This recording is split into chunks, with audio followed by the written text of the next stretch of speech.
Ce matin, je suis révolté. Je suis vraiment scandalisé, mesdames et messieurs. Vous rappelez-vous d'une certaine fin de mois de septembre, début octobre? Ben, c'est pas de ça dont on va parler un matin. Imaginez-vous donc que ça recommence, cette histoire-là. Mais pas à Séoul, pas à Barcelone, pas à Munich, pas à Toronto, mais ici. Il est révoltant. Si vous me permettez de faire un peu d'humour.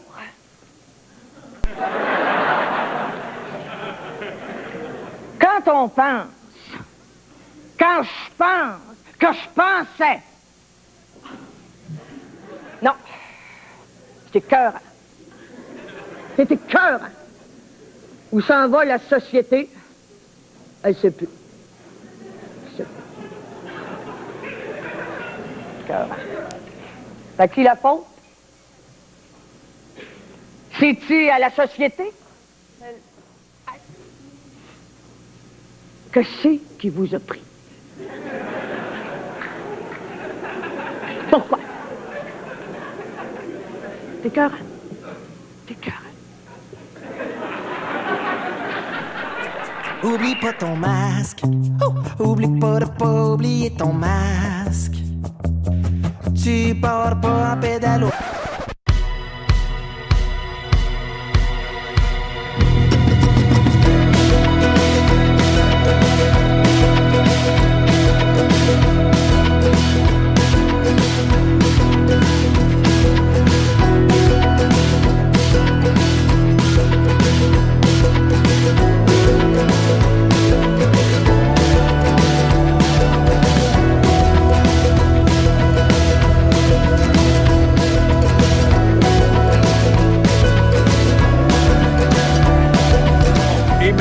Qu'en est-il de la règle, de la loi, de la Constitution canadienne ou de la Charte québécoise en matière de droits et libertés? Est-ce que le port du masque dans les conditions auxquelles ce masque doit être porté selon les règles émises par le gouvernement sont des attaques à nos droits et libertés? En vertu de la Charte, bien sûr. Frédéric Bérard est docteur en droit constitutionnel. C'est notre invité. Bonjour, Maître Bérard. Bonjour, M. Morin. Dites-moi, oui, on a des droits et libertés, on a aussi des obligations, je pense, dans une société. Ceci étant dit, est-ce que la Charte prévoit qu'effectivement, nos droits et libertés sont brimés par la directive faite par l'État en raison de la pandémie? Je serais prêt à mettre l'argent de l'épicerie pour plusieurs mois que non. Je suis assez, en fait, on peut jamais être parfaitement convaincu en droit, mais je suis autant parfaitement convaincu qu'on puisse l'être là-dessus. La seule possibilité qui pourrait être invoquée, et je dis bien peut-être, c'est le droit à la liberté, qui est protégé notamment par l'article 7 de la Charte canadienne.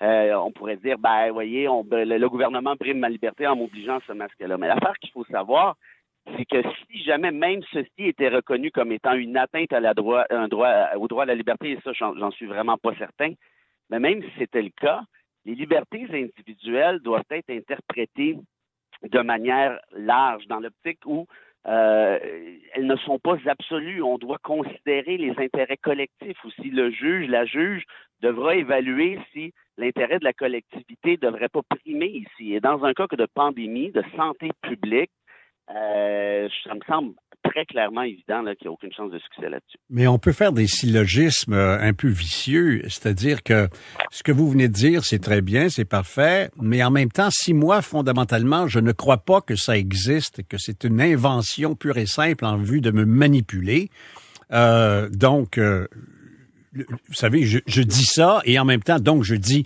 mes libertés sont brimées parce que le fondement est une fausseté. Alors, est-ce que je devrais en faire la preuve? Oui, c'est ça le problème. Et c'est pour ça que je vous dis que ça va être difficile.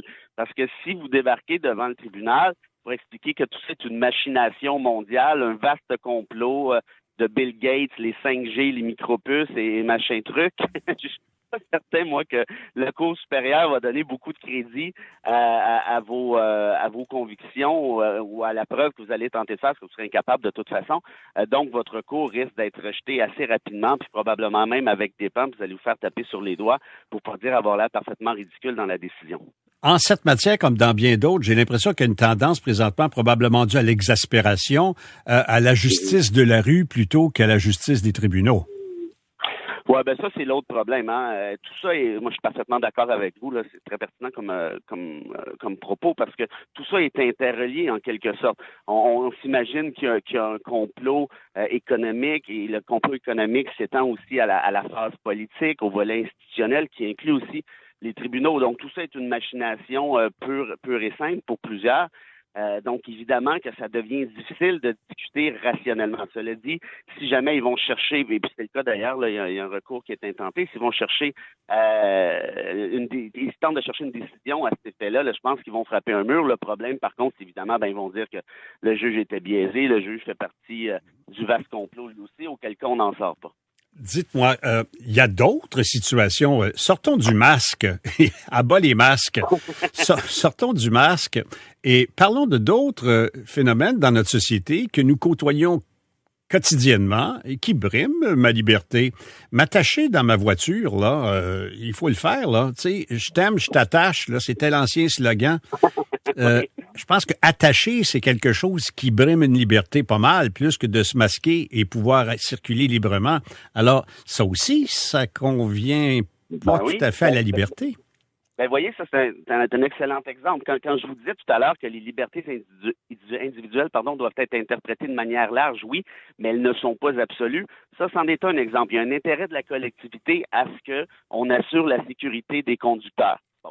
Ben, à ce moment-là, avec le masque, je pense qu'on peut tracer un parallèle comme vous venez de le faire de manière très étroite. C'est peut-être même encore plus important parce qu'on est en matière de pandémie mondiale et non seulement c'est une question de se protéger soi-même, mais c'est de protéger l'autre, de refuser de prendre la chance d'infecter l'autre personne. Donc, de ce fait-là, moi, je pense que votre parallèle est bon, puis on peut rajouter autre chose aussi. Assez dernièrement, il y a quelques mois, la Cour d'appel du Québec avait dit très clairement à un regroupement de STIC qui était camionneur pour telle ou telle compagnie, il refusait de porter le casque de sécurité. Ben, la Cour d'appel a dit, ben non, oui, vous avez la liberté de religion ici, oui, je respecte que vous avez la liberté de la religion, je le reconnais, ça va de soi. Votre liberté de religion est peut-être violée par cette directive-là de porter le casque, mais ici, je choisis les intérêts de la collectivité et vous allez mettre le casque et ça finit là. Et je serais surpris de savoir, il y a combien des anti-masques aujourd'hui qui étaient d'accord avec cette décision-là si on leur posait la question. Ah, ça, c'est intéressant, par exemple, comme parallèle. Il faut regarder un petit peu la vie des autres pour comprendre la sienne. Ben voilà. Dites-moi... Parce qu'on est toujours en train de dire, moi, je veux pas avaler ma bave, moi, mais...